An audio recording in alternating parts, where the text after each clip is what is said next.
नाजरीन, सीजन 3 की last episode में अर्तुगरुल सुल्तान के हुक्म पर मशकी मंगोलों से निपटने के लिए अपने सिपाहियों के साथ रवाना हो जाते हैं, जबकि तुर्को सुल्तान की मदद के लिए जोदार कबीले के सिपाहियों के साथ सुल्तान की तरफ जाता है। दूसरी जानिब अर्तुगरुल जब कुर्द पहाड़ी पर पहुंचते हैं तो बोझदिल कोपेक और स्लेबी कमांडर आरएस की जाल में आ जाते हैं और इस जाल में अर्तुगरुल के कई सिपाही जख्मी और शहीद हो जाते हैं, जबकि अर्तुगरुल इनसे लड़ते हुए कई काफरों को जहन्नम हासिल करता है।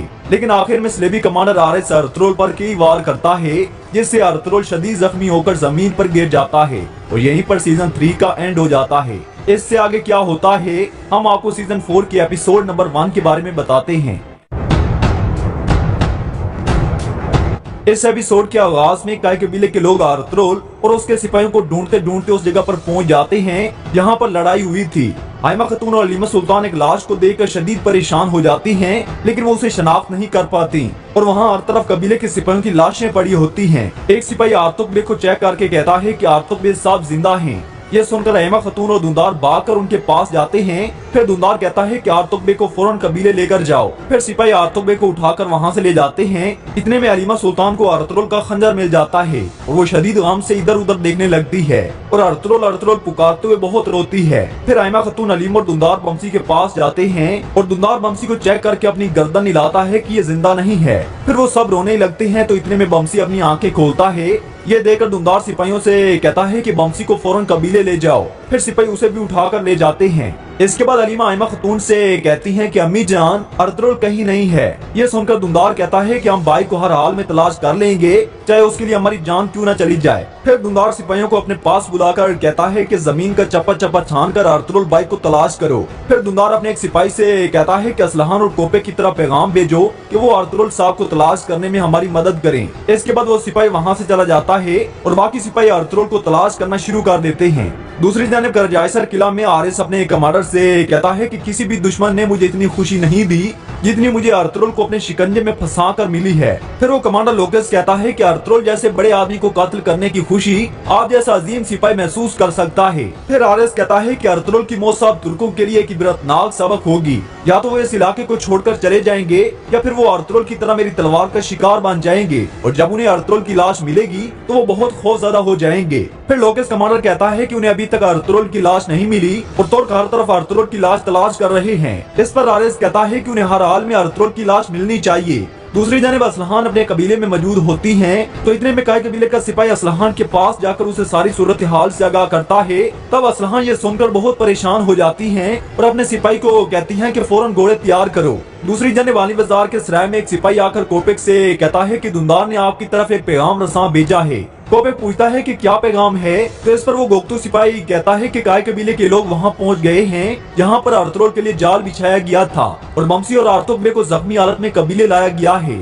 फिर कोपेक पूछता है और अर्तुगरुल, तो इस पर गोक्तू सिपाही कहता है कि काय लोगों को अभी तक अर्तुगरुल की लाश नहीं मिली, इसलिए वो अर्तुगरुल को तलाश करने में हमारी मदद चाहते हैं। ये सुनकर कोपेक कहता है कि आरएस उसे जिंदा नहीं छोड़ सकता और यह भी मुमकिन नहीं कि अर्तुगरुल अपने सिपाहियों को छोड़कर भाग गया हो और तुम फौरन अपने सिपाही उस जगह रवाना कर दो। अगर अर्तुगरुल की लाश मिल जाए तो ठीक है, अगर जिंदा मिल जाए तो तुम जानते हो कि क्या करना है। फिर कोपेक कुछ देर सोचने के बाद कहता है कि आर्तुगबे और बमसी जख्मी हैं, तुमको यकीन फौरन काय कबीले भेज दो। अगर वो दोनों कुछ भी जानते हो तो उनको खत्म करवा दो। इस पर गोक्तू सिपाही कहता है कि जैसा आपका हुक्म।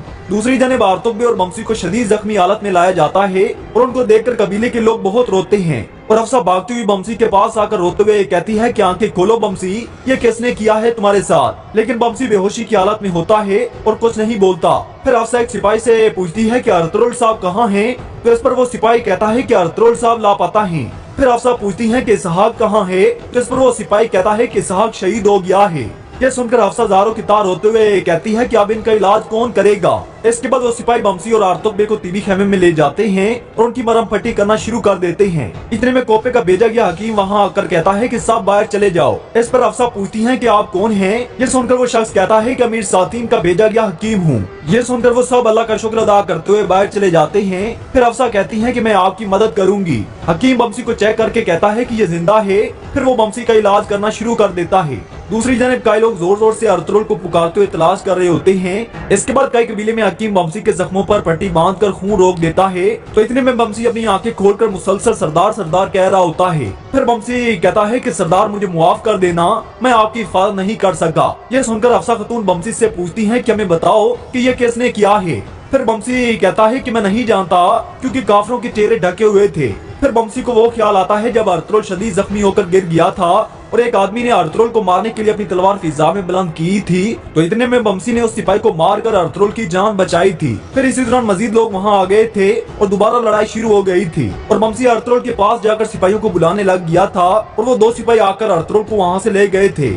ये ख्याल आने के बाद बमसी हफ्सा खातून को इतना ही बताता है कि अर्तुगरुल साहब शदीद जख्मी थे और उनके 2 सिपाही उन्हें वहां से ले गए थे। दूसरी जानब दुंदार और उसके सिपाही उस जगह पर पहुंच जाते हैं जहां पर उन 2 सिपाहियों की लाशें पड़ी होती हैं जिनका बमसी ने जिक्र किया है। इसके बाद कई कबीले में हकीम बमसी से पूछता है कि वो सिपाही अर्तुगरुल साहब को कहां लेकर गए थे, हमें बताओ ताकि हम उनकी मदद कर सकें। इस पर बमसी कहता है कि मैं नहीं जानता। इसी दौरान बमसी दोबारा बेहोश हो जाता है। इसके बाद हफ्सा खातून कहती है कि मैं जाकर हलीमा सुल्तान को बताती हूँ जो बमसी ने बताया है। ये कहकर हफ्सा खातून बाहर निकल जाती है।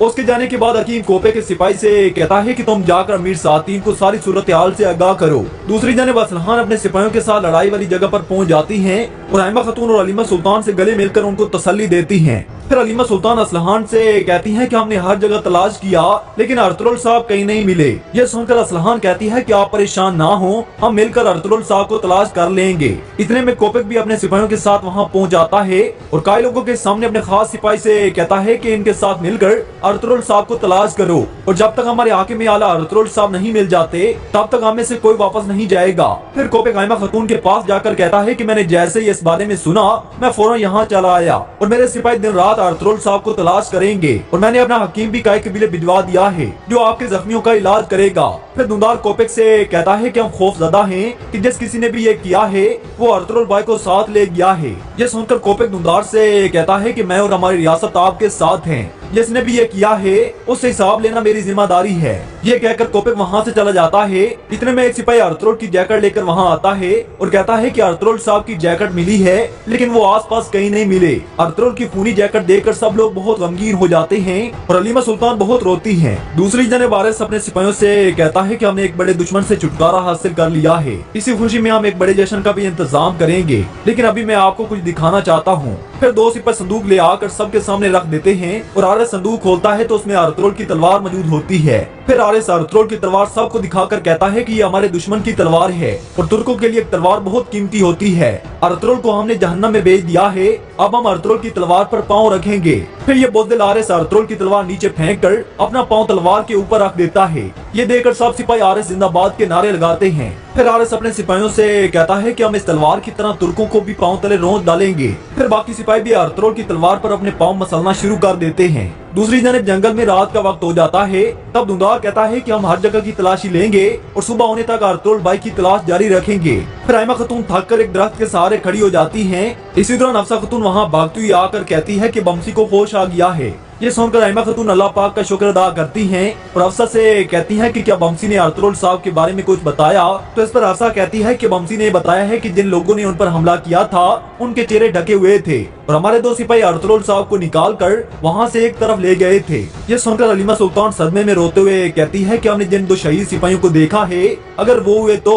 इस पर हलीमा खातून हलीमा सुल्तान को तसल्ली देते हुए कहती हैं कि हो सकता है कि उन्होंने अर्तुगरुल साहब को कहीं छुपा दिया हो और उसके बाद वो शहीद हुए हों। इस पर दुंदार कहता है कि फिर हमें उस जगह जाकर तलाश करना चाहिए जहाँ वो 2 शहीद सिपाही मिले थे। इसके बाद वो सब उसी तरफ चल पड़ते हैं जहाँ 2 शहीद सिपाहियों की लाशें मिली थी। दूसरी जाने वाली बाजार के सराय में गोगतू सिपाही कोपेक को बताता है कि काय कबीले से हकीम ने खबर भिजवाई है कि बमसी ने बताया है कि वो हमलावर डाकू थे और उनके चेहरे ढके हुए थे। बमसी ने उनके सरबराह को जख्मी कर दिया था और 2 सिपाही अर्तुगरुल को निकालकर वहाँ से ले गए थे। यह सुनकर कोपेक कहता है कि जब तक हमें अर्तुगरुल मुर्दा या जिंदा नहीं मिल जाता हम सुकून से नहीं बैठ सकते। अपने आदमियों से कहो कि इस मामले को वो जल्द हल करें। इसके बाद गोगतू वहाँ से चला जाता है। दूसरी जानब एक जगह सुल्तान और उसके सिपाहियों के लिए खेमे तैयार किए जाते हैं। इसी दौरान तुर्गुत अपने सिपाहियों के साथ वहाँ पहुंच जाता है तब सुल्तान तुर्गुस से कहते हैं कि तुम्हारे कबीले से खबर आई है कि रास्ते में अर्तुगरुल साहब और उसके सिपाहियों के लिए जाल बिछाया गया था। इस पर तुर्गुस कहता है कि किसने किया ऐसा, तो इस पर सुल्तान कहते हैं कि इसका कुछ पता नहीं, लेकिन बदकिस्मती से बहुत से सिपाही शहीद हो गए हैं और 2 आदमी जख्मी हालत में हैं। फिर तुर्गुस सुल्तान से अर्तुगरुल का पूछता है तो सुल्तान कहते हैं कि अर्तुगरुल साहब अभी तक लापता हैं। फिर सुल्तान तुर्गुस से कहता है कि मैं आपको हुक्म देता हूँ कि अपने सिपाहियों को लेकर फौरन अपने कबीले जाकर पता लगाओ कि क्या हुआ है और ये जाल किसने बिछाया था। जब तक तुम वापस नहीं आते तब तक किसी और को सिपाहियों का कमांडर बना दूंगा। अब तुम जाओ और अर्तुगरुल साहब को तलाश किए बगैर वापस मत आना। इसके बाद अगली सुबह तक अर्तुगरुल की तलाश जारी होती है तो इतने में एक सिपाही आकर रहमा खातून को बताता है कि हमें एक जली हुई लाश मिली है। ये सुनकर सब फौरन जली हुई लाश की तरफ भागते हैं। फिर जली हुई लाश को देखकर सबके ओसान खता हो जाते हैं। तब रहमा खातून कहती है कि ये अर्तुगरुल नहीं हो सकता। फिर रहमा खातून और हलीमा सुल्तान गाम की मारी लाश के पास बैठ जाती हैं। हलीमा उस लाश के हाथ से अंगूठी उतारने लगती हैं तो रहमा खातून उसे रोककर खुद अंगूठी उतारती हैं और अंगूठी साफ करके देखती हैं तो अर्तुगरुल की अंगूठी होती है। ये देखकर रहमा खातून और हलीमा सुल्तान को एक संगीन सदमा पहुंचता है और रहमा खातून और हलीमा सुल्तान जोर जोर से जारो की तार होती हैं। ये देखकर वहाँ मौजूद सभी लोग बहुत रोते हैं। इसी दौरान एक आदमी छुप कर उन्हें देख रहा होता है और फिर वहाँ से चला जाता है। दूसरी जानब करजाईसर किला में लोकल सिपाही आरिस से जाकर कहता है कि हमारे आदमियों ने खबर भेजी है कि अर्तुगरुल की लाश मिल गई है। ये सुनकर आरिस कहके लगाकर हंसते हुए कहता है कि मैं हैरान हूँ कि वो अर्तुगरुल की खून में डूबी हुई लाश को देखकर कैसे रोए होंगे। इस पर लोकिस कमांडर कहता है कि जनाब अर्तुगरुल की लाश पर खून नहीं था बल्कि उसकी लाश जली हुई थी। ये सुनकर आरिस हैरान होकर लोकिस से पूछता है कि लाश किसने जलाई, तो इस पर लोकिस कहता है कि आम में से किसी ने नहीं किया, लेकिन आप परेशान ना हो, वो यकीनन अर्तुगरुल की लाश है। काय कबीले के लोगों ने उसे पहचान लिया है। फिर आरिस हंसते हुए कहता है कि कोई फर्क नहीं पड़ता कि अर्तुगरुल की लाश को किसने जलाया है और लोकिस एक अजीम जश्न का इंतजाम करके हर किसी को इस जश्न में दावत दो।